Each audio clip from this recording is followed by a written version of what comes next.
At 06:23 on a cold November morning in 1943, the Frankford Arsenal outside Philadelphia was already alive with the sound of war. Presses hammered steel into primer cups. Furnaces roared in the annealing rooms. Conveyor belts groaned under the weight of half-finished cartridges. The air tasted of gunpowder residue and machine oil. America was fighting on 3 continents, and every single one of them was screaming for more ammunition. Commanders in Italy reported running dangerously low during mountain engagements. Bomber crews over Germany were rationing their defensive rounds. Marines in the Gilbert Islands burned through ammunition so fast that supply officers joked it would be easier to ship the entire factory overseas. The demand was relentless, and the numbers were staggering. Washington estimated the military needed roughly 3 billion rounds every month to maintain simultaneous operations across the Pacific, Europe, and North Africa. Current production sat at barely 60% of that target. Inside the factory, 21-year-old Margaret Flynn pushed a steel cart loaded with inspection gauges toward Inspection Station 7 and tried not to think about the deficit. She had been at Frankfurt for 8 months, long enough to understand the weight of every number posted on the production boards, long enough to see supervisors arguing in hushed tones over shipment schedules, long enough to notice something the engineers seemed to miss entirely.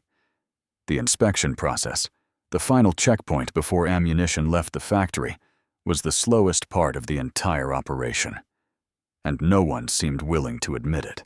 By 06:30, the morning shift had settled into its rhythm.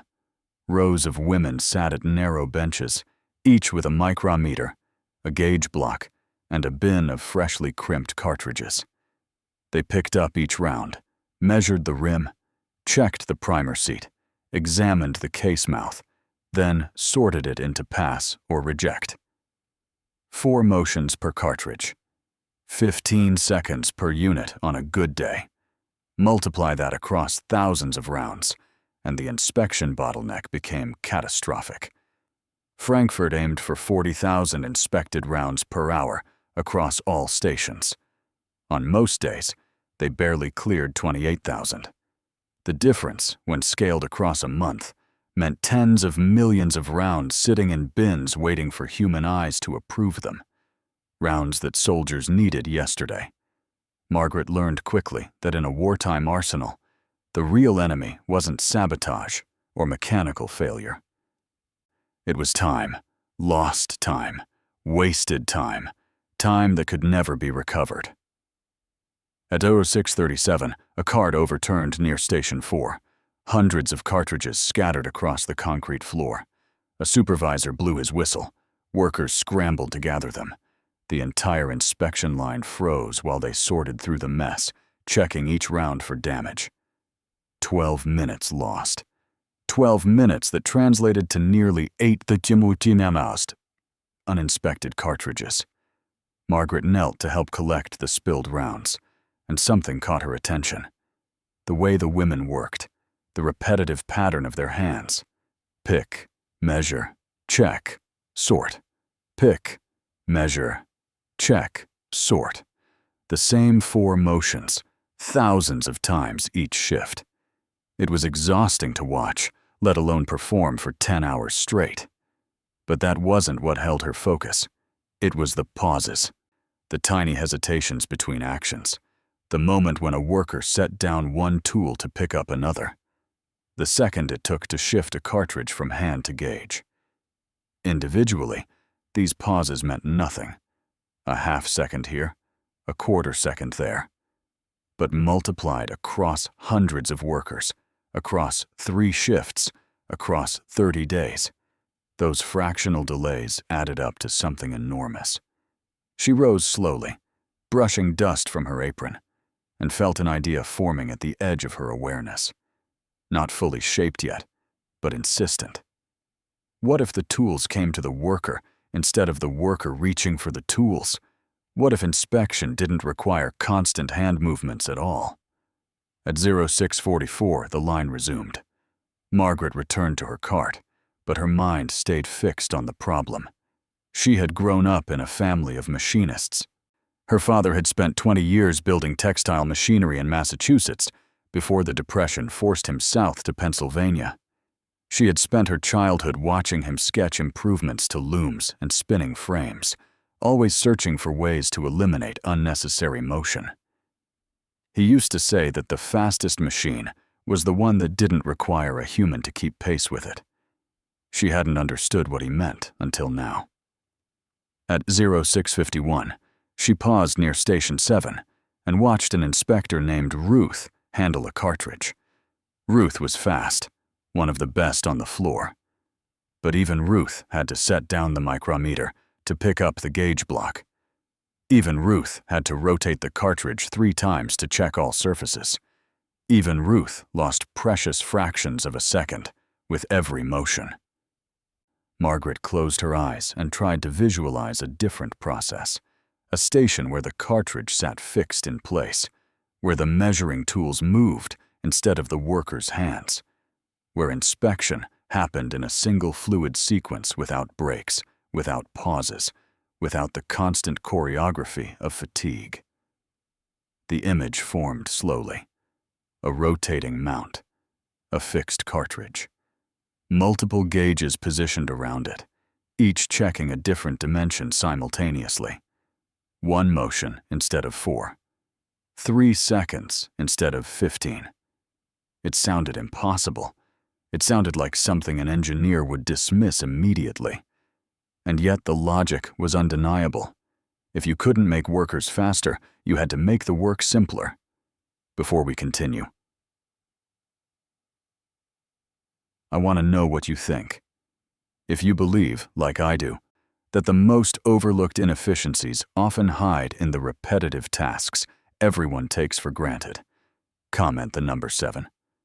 If you disagree, tap like. And if you want to see how this observation becomes something that changes an entire arsenal's output, subscribe so you don't miss what happens next. At 0709, Margaret found herself in the scrapyard behind the machine shop, digging through bins of discarded parts. She wasn't supposed to be here. Workers had designated stations, designated tasks. Wandering the facility without purpose drew questions, but the idea had taken root so firmly that she couldn't ignore it. She needed to see if the concept could exist in physical form, even crudely. She pulled out a bent metal bracket, a broken gauge mount, and a circular bearing plate that looked like it had come from a scrapped lathe. The plate was roughly 8 inches across, heavy enough to resist vibration, but light enough to turn by hand. She held it up to the morning light filtering through the dusty windows and felt a strange certainty settle over her. This could work. This could actually work. At 0717, she carried her salvaged materials to an empty workbench near the loading dock. She arranged them in a rough assembly, the bearing plate as the base, the gauge mount attached to one side, the bracket forming a crude frame. She placed a cartridge in the center and tried rotating the plate by hand. The motion was stiff, uneven, but the principle revealed itself immediately. If the cartridge stayed fixed and the gauges moved around it, a single inspector could check multiple dimensions without shifting hand positions. No setting down tools. No reaching. No wasted motion. She measured the approximate time it would take to complete one full inspection using this method. 7 seconds. Maybe 8. Less than half the current standard. Her hands trembled as she set the assembly down. Even a modest improvement of 5 seconds per cartridge would add up to thousands of additional rounds inspected every hour. Tens of thousands per shift, millions per month. The math was staggering. The implications were even larger.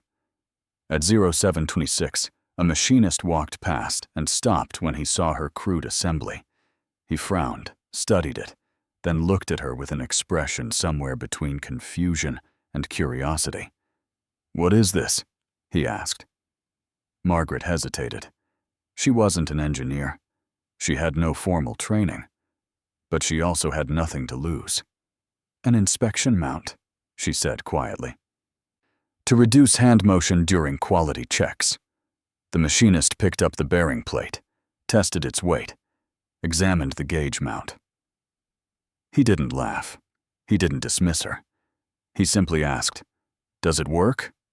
She demonstrated, placing a cartridge in the center, rotating the plate, showing how multiple gauges could be positioned to check dimensions simultaneously. The machinist watched in silence, then nodded slowly. "You should show this to supervision," he said. "Today." At 07:34, Margaret walked toward the supervisor's office with the assembly tucked under her arm and her heart hammering in her chest. She had no idea what kind of reception waited for her.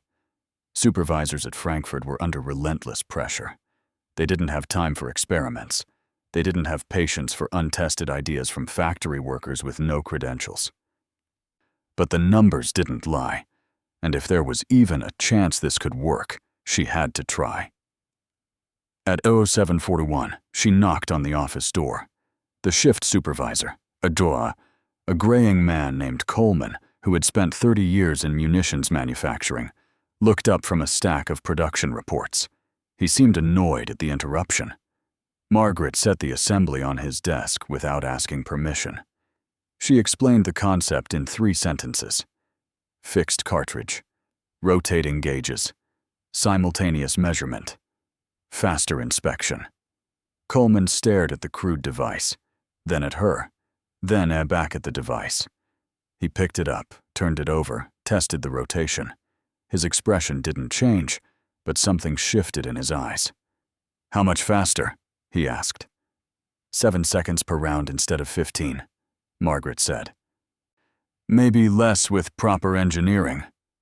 Coleman set the assembly down carefully. He pulled out a calculator and ran numbers on a scrap of paper. His pencil moved faster as he worked. When he looked up, his face had gone pale. "If this scales," he said slowly, "we're talking about a 50% increase in inspection throughput." Margaret nodded. She had already done the math a dozen times in her head. Coleman stood. He told her to wait in the hallway. 5 minutes later, he emerged with the plant engineer and the production manager. All 3 of them stared at her assembly with the intensity of men who had just glimpsed a solution to a problem they thought was unsolvable. At 07:58, they moved to the workshop. The engineer began sketching improvements, replacing the crude bracket with a proper frame, adding a spring-loaded cartridge holder, positioning multiple micrometers and gauges at fixed angles around the rotation point. He worked with a speed that suggested urgency, not skepticism. The production manager asked questions. Could it handle different cartridge sizes? Could it be adapted for other inspection tasks? Could it survive the continuous use of a 12-hour shift? Margaret answered as best she could, but she knew her limits. She wasn't the one who would build the final version. She was simply the one who had seen the problem clearly enough to imagine a different way. At 08:16, Coleman made a decision that would ripple through Frankford Arsenal for the rest of the war. He authorized the machine shop to build a working prototype by the end of the week. Not a test model, a real device, strong enough to deploy on the inspection floor. Margaret felt the ground tilt beneath her. This was no longer an idea. It was becoming policy. Before we move forward, I want your reaction. Do you think that real innovation often comes from people who understand the work intimately, not from those who design it from a distance? If you agree, comment the number 7. If you disagree, tap like. And stay with me, because the moment this device hits the inspection floor, everything changes. At 14:20 on a gray Thursday afternoon, 5 days after Margaret's initial demonstration, the first production-ready inspection mount was wheeled onto the floor near Station 3. It looked nothing like her crude assembly. This version was machined steel, polished and precise, with 4 micrometers mounted at 90-degree intervals around a spring-loaded cartridge holder.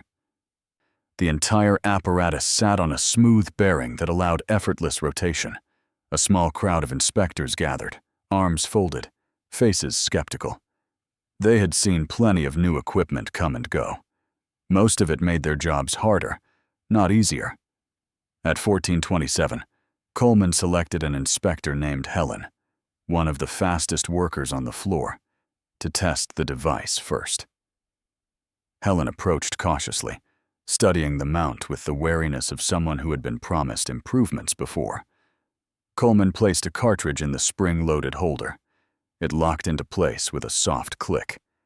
He rotated the mount slowly, demonstrating how each micrometer aligned automatically with a different measurement point. Rim thickness, case mouth diameter, primer seat depth, overall length. 4 dimensions checked in a single rotation instead of 4 separate actions. Helen reached for the mount. She rotated it once, carefully. Then again, faster. Then a third time with the fluid motion of someone who understood immediately that this was different. She looked up at Coleman, and for the first time in months, she smiled. "It's faster," she said simply. "A lot faster." At 1433, they ran the first timed test. Helen inspected 20 cartridges using the old method. Average time, 14 seconds per round. Then she inspected 20 more using the new mount. Average time, 6 seconds. The watching crowd went silent. A reduction from 14 seconds to 6 wasn't incremental. It was revolutionary. Coleman didn't celebrate. He simply asked Helen to continue. For the next hour, she worked steadily with the mount, checking cartridge after cartridge.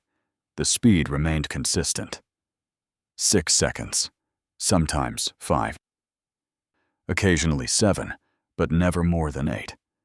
By 1534, Helen had inspected over 600 rounds, more than she would typically complete in 2 hours using traditional methods. Her hands weren't trembling. Her shoulders weren't tense. The work, for the first time anyone could remember, didn't look like torture. At 1542, other inspectors asked to try. One by one, they rotated through Station 3, testing the mount, adjusting to its rhythm. Some adapted immediately. Others needed a few minutes to find the right motion. But every single one of them achieved times below 10 seconds per cartridge. The production manager watched from the platform above, scribbling notes. He ran calculations on his clipboard, cross-checking numbers, then ran them again. His hand slowed as the implications became clear. If they installed these mounts across all inspection stations, Frankfurt's throughput could jump from 28,000 rounds per hour to over 50,000. Maybe 60,000 if workers maintained Helen's pace. At 1559, Coleman pulled Margaret aside. She had been watching from a distance, too nervous to approach. He told her the decision had already been made. The machine shop would begin producing 50 mounts immediately. Full conversion of the inspection floor would begin within 2 weeks. Margaret opened her mouth to respond, but no words came. She had expected skepticism, resistance, bureaucratic delays. She had not expected immediate adoption. Coleman continued, his voice quiet but firm. "You saw something no one else did. You didn't wait for permission. You didn't assume someone smarter would fix it. That matters more than you know." At 1614, word spread through the factory. Workers whispered during breaks. Supervisors gathered in small groups, discussing implementation strategies. Engineers sketched modifications for different cartridge types. The device Margaret had cobbled together from scrap metal 5 days earlier was now the centerpiece of a factory-wide transformation. By 1700 hours, the first production numbers came in. Station 3, using the new mount, had processed 4,200 cartridges during the afternoon shift. The previous record for that station was 2,800. The superintendent called Washington. A brief conversation, minimal detail, just a single sentence that would appear in a memo days later. Frankfurt has implemented a modified inspection process, resulting in significant efficiency gains. No names, no credit, just results. At 17:18, Margaret stood near the loading dock, watching forklifts carry bins of inspected ammunition toward the shipping area. More bins than she had ever seen move in a single shift. She thought about the soldiers who would receive these rounds, the machine gunners who wouldn't run dry during an engagement, the rifle platoons who wouldn't have to ration training ammunition. She didn't know their names. She would never meet them. But somewhere, months from now, her idea would keep them alive long enough to go home. At 17:34, as the shift change approached, Helen found Margaret near the time clock. She didn't say much. She simply squeezed Margaret's shoulder and said, "My wrists, thank you." That acknowledgement, small and quiet, meant more than any official recognition ever could. Before we reach the conclusion, I want your perspective. Do you believe that the most important contributions to a war effort are often the ones that never make headlines? If yes, comment the number 7. If you disagree, tap like. And stay with me, because the final chapter shows how this quiet innovation rippled far beyond one factory floor. By March 1944, the rotating inspection mount had become standard equipment at Frankford Arsenal. 50 mounts had grown to 200. Production numbers that had seemed impossible 6 months earlier were now routine. Inspection throughput had risen by 63%. Output per shift had climbed from 190,000 rounds to over 310,000. But the impact didn't stop at Frankfurt. At 09:34 on a Tuesday morning, 3 representatives from the Ordnance Department arrived to study the mount system. They spent 6 hours on the floor, timing inspections, interviewing workers, examining engineering specifications. They left with blueprints, photographs, and a recommendation that sent ripples through the entire military supply chain. Within 8 weeks, modified versions of the mount appeared at ammunition plants in St. Louis, Denver, and Salt Lake City. Each facility reported similar gains: faster inspections, reduced worker fatigue, higher quality control, fewer bottlenecks. The cumulative effect was staggering. By summer 1944, American ammunition output had climbed past 4 billion rounds per month, a figure that would have been unthinkable a year earlier. Margaret never received public recognition.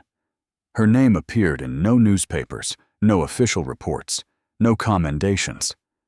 The Ordnance Department classified the inspection mount as a process modification rather than an invention. Credit, when it was given at all, went to the engineering teams who refined her design. She didn't mind. She had never wanted attention. She had simply wanted the work to matter. At 16:23 on her last day at Frankfurt, 10 months after her initial observation near Station 7, Margaret walked through the inspection floor one final time. The war in Europe had ended. Production quotas were dropping. Workers were beginning to think about peacetime again. She stopped at Station 3, where her first prototype had been tested. The mount was still there, battered and worn from months of continuous use, but still turning smoothly. An inspector she didn't recognize was working with practiced efficiency, checking cartridges at a pace that would have seemed impossible a year earlier. Margaret felt a quiet satisfaction settle over her. Not pride exactly, but something deeper. The knowledge that she had seen a problem, imagined a solution, and pushed until that solution became real. The inspector looked up and noticed her watching. "You need something?" Margaret shook her head. "No, just remembering." The inspector smiled faintly and returned to work. The mount rotated. The cartridges passed inspection. The war machine kept moving. At 16:41, Margaret walked out of Frankford Arsenal for the last time. The sun was setting behind the smokestacks, casting long shadows across the parking lot. She thought about all the small decisions that had led to this moment. The spilled cartridges that made her notice the pattern, the courage to build a crude prototype, the willingness to knock on a supervisor's door despite having no authority. History would remember the battles, the generals, the decisive moments. But history rarely remembered the factory floors, the incremental improvements, the quiet observations that changed everything. Margaret climbed onto the bus that would take her home and allowed herself a single moment of reflection. Somewhere in France, on a beachhead or in a hedgerow, a soldier was firing a weapon loaded with ammunition that existed because she had refused to accept that slow was inevitable. That soldier would never know her name. The history books would never record her contribution. But the rounds existed. The work mattered. And sometimes, that was enough. Before we close, I want to hear from you one final time. Do you believe that the most powerful changes in history often come from people who simply refused to accept that things couldn't be better? If yes, comment the number 7. If you disagree, tap like. And if this story reminded you that ordinary people in extraordinary circumstances can reshape the world quietly, powerfully, and without fanfare, subscribe because there are thousands more stories like this waiting to be told.